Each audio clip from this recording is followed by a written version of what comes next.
mu buyinza ki NRM nga kiyita munampala waakyo Jenny Ruth Aceng kisomedde Paalamenti bassentebe b'obukiiko obw'enjawulo n'abamyuka baabwe so nga ne nampala w'oludda oluvuganya Po Mwiru awaddeyo amannya g'abassentebe b'obukiiko bwe balinako obuvunaanyizibwa abaalondebwa. I designate the following members to the Committee on Budget.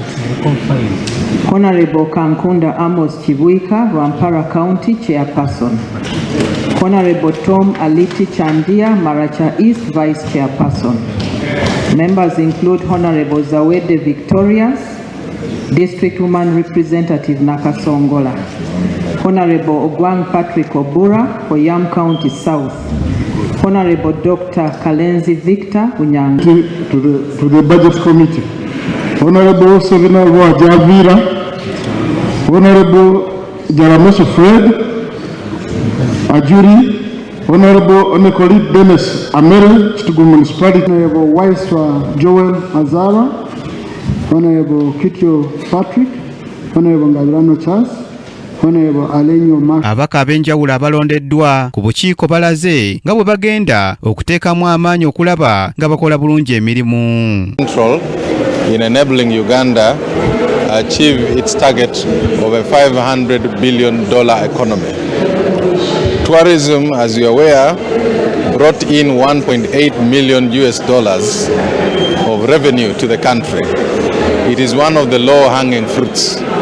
We intend, therefore, to do our work as a committee to okulabanga eddembe ly'obuntu liddamu okubeera nga liweebwa ekitiibwa mu ggwanga Uganda.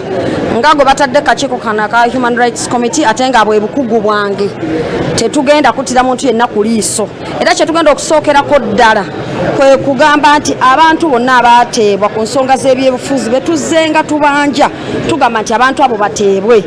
Abalina emisango egy'okuwozesebwa baleetebwe mu makooti bawozesebwe. Bantadde nsuubira okulaba nga nteekayo obumanyirivu bwange naddala okulaba nga ndeeta ebiteeso ebigenda okuyamba okulaba nga tukyusa ku mbeera z'abantu baffe. Naddala bw'oba olaba nze Shadow Minister wa Trade era komiti kikuba ntadde ye Trade. Tulina reforms nyingi naddala ng'omu alternative agenda gye twagala, legislative agenda gye twagala okuleeta. Tulina policies nyingi ze twagala okulaba nga tuleeta zirabe nga zitunulira mu by'obusuubuzi mu ggwanga. Abamu ku bassentebe abalondebwa ku bukiiko kuliko Amos Kankunda nga ssentebe w'akakiiko ak'embalirira, Maxi Ochai ow'akakiiko ka Finance, Andrew Olanya wa ICT, Mwine Paka ow'akakiiko ka Infrastructure, Sako Ojala Mapenduzi ow'akakiiko ka Presidential Committee. Budget yaffe tuba tugikola tulina emisingi kweyimirira. Kimu misingi egyo ye National Development Plan. Kati bingi tuba tulina priority or capital projects oba projects eggwanga zeryagala okukola kwegamba ng'okuzimba pipeline, okukola bingi byemumanyi ebyayita mu budget naddala mu ATMs, okulaba nti twongera emirimu amakolero ne value addition n'okulaba nti twongera okuexportinga ebintu byatwongezeza. Akakiiko akakosase twagala okusuubiza obuweereza obutali kuzibira poliisi ku nsonga yonna.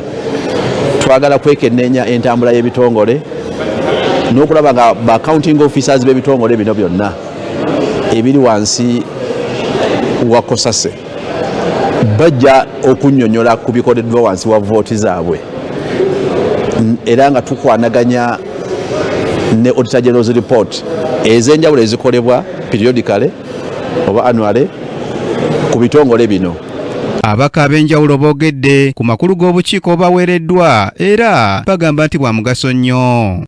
Bwe batunuddemu ndowooza ne balaba ng'eddembe ly'obuntu lyetaagamu eddoboozi lyange ne banteeka akakiiko ka Equal Opportunities akalwanirira obwenkanya obwa buli muntu, ate era ne banteeka n'ekakiiko ka Presidential Committee. Kale nja kuweereza ku bukiiko obwo, naye ky'omukisa omulungi nti wadde baba bakutaddeeyo okkirizibwa okuweereza ne ku bukiiko obulala bwonna. On Equal Opportunities as a standing committee, this is a committee that looks at balanced development in the country, where we consider issues that when they are allocating budgets, the disadvantaged regions, the disadvantaged groups, women, youth, are catered for. Committees ne standing committees.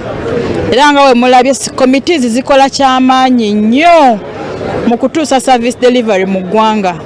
Ekisookera ddala we tuba tuzze wano tuva mu districts za njawulo tujja n'ebizibu nga bya njawulo in terms of service delivery byengezaako okugamba. Nga omubaka gwe batere ku kakiiko ak'ebyobugege eby'omwitaka ekisooka tulikwenda ku prioritizinga abantu ba bulidde okubanga ebyobugege eby'omwitaka Katonda yabitonda nga bijja kugasa bantu byatonda ku nsi seti byakugasa bantu kakundi bukundi tulikwenda okutereza policies yedu nteereddwa ku eco opportunities akakiiko ako kakulu nnyo olw'ensonga ke kakiiko akamu akatunuulira buli nteekateeka yonna mu bukiiko bw'enjawulo so nyina omukisa nti bwemanga nkyali mbaka parliament mupya akakiiko katwagenda kupa experience ey'amaanyi okusobola okulaba nti ngoberera. Mu ngeri y'emu paalamenti ekakasizza bakomishona ba paalamenti abalondebwa gye buvuddeko okuli Faith Nakuti, Jessica Ababiku, Abeja Suzani nga bano beegase ku John Baptist Nambeshe eyalondebwa mu kibiina kinuupu gye buvuddeko. Sebugenyi Joseph